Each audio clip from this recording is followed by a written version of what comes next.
କେଉଁ ପକ୍ଷୀ ଅଣ୍ଡା ଦିଏ କିନ୍ତୁ ଛୁଆ ଫୁଟାଏ ନାହିଁ?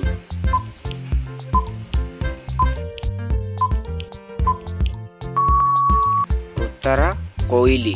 ପରବର୍ତ୍ତୀ ପ୍ରଶ୍ନ, କେଉଁଠିକି 100 ଲୋକ ଗଲେ 101 ଲୋକ ଫେରନ୍ତି?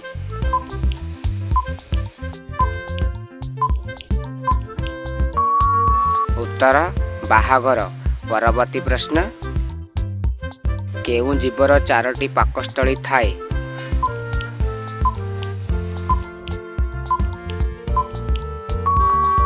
ଉତ୍ତର ଗାଈ।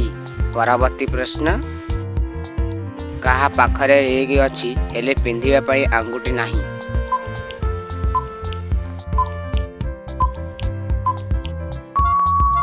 ଉତ୍ତର ମୋବାଇଲ। ପରବର୍ତ୍ତୀ ପ୍ରଶ୍ନ, କେଉଁ ଜୀବ 3 ବର୍ଷ ଶୁଏ?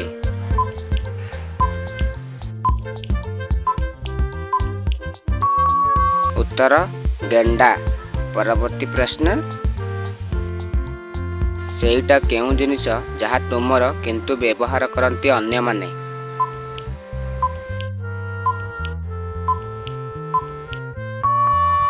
ଉତ୍ତର ତୁମର ନାମ। ପରବର୍ତ୍ତୀ ପ୍ରଶ୍ନ, କେଉଁ ଜୀବ ଛିଡ଼ା ହୋଇ ଶୁଏ?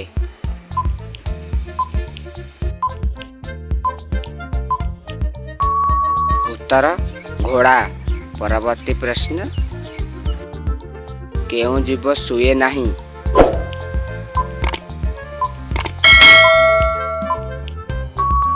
ଉତ୍ତର ପିମ୍ପୁଡ଼ି। ପରବର୍ତ୍ତୀ ପ୍ରଶ୍ନ, ତାହା କ'ଣ ଯାହାର ମୁଣ୍ଡ ଏବଂ ଲାଞ୍ଜ ଅଛି କିନ୍ତୁ ଶରୀର ନାହିଁ?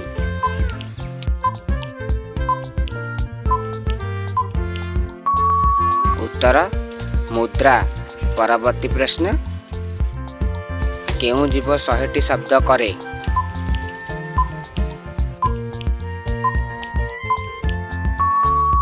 ଉତ୍ତର ବିରାଡ଼ି। ପରବର୍ତ୍ତୀ ପ୍ରଶ୍ନ, କେଉଁ ବ୍ୟାଙ୍କରେ ପଇସା ନାହିଁ?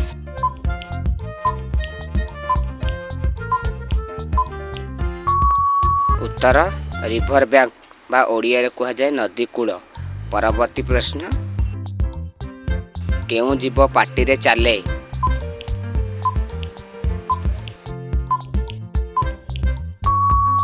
ଉତ୍ତର ଗେଣ୍ଡା। ପରବର୍ତ୍ତୀ ପ୍ରଶ୍ନ, କେଉଁ ଜୀବ ସବୁବେଳେ କାନ୍ଦୁଥାଏ?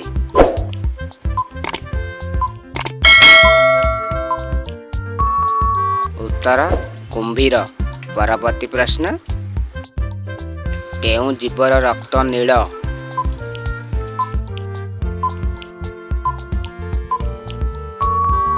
ଉତ୍ତର ଝିଣ୍ଟିକା।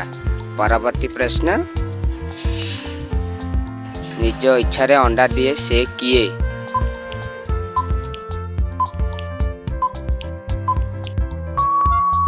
ଉତ୍ତର ରାଣୀ ମହୁମାଛି। ପରବର୍ତ୍ତୀ ପ୍ରଶ୍ନ, ବିଶ୍ୱର କେଉଁ ଦେଶରେ 2 ମୁଣ୍ଡିଆ କଇଁଛ ଦେଖାଯାଆନ୍ତି?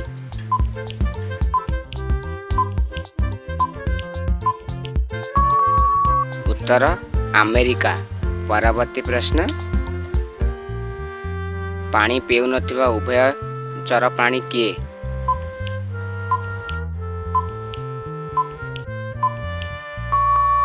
ଉତ୍ତର ବେଙ୍ଗ। ପରବର୍ତ୍ତୀ ପ୍ରଶ୍ନ, କେଉଁ ଦେଶର ସ୍ତ୍ରୀ ଲୋକମାନଙ୍କର ନିଶ ଓ ଦାଢ଼ି ଉଠିଥାଏ?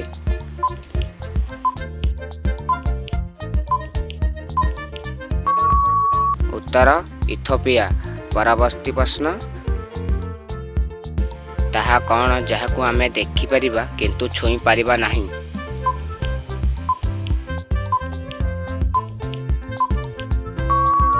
ଉତ୍ତର ସ୍ୱପ୍ନ। ପରବର୍ତ୍ତୀ ପ୍ରଶ୍ନ, କେଉଁଠିକୁ 100 ଲୋକ ଗଲେ 99 ଲୋକ ଫେରନ୍ତି?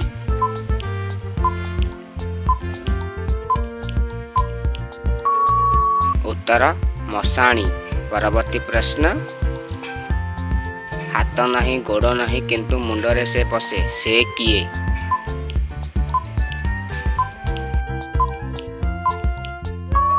ଉତ୍ତର ଟୋପି। ପରବର୍ତ୍ତୀ ପ୍ରଶ୍ନ, ଆଜିର ଶେଷ ପ୍ରଶ୍ନ, କେଉଁ ପ୍ରାଣୀ ଅଣ୍ଡିରା ହେଲେ ମଧ୍ୟ ଛୁଆ ଜନ୍ମ କରିଥାଏ?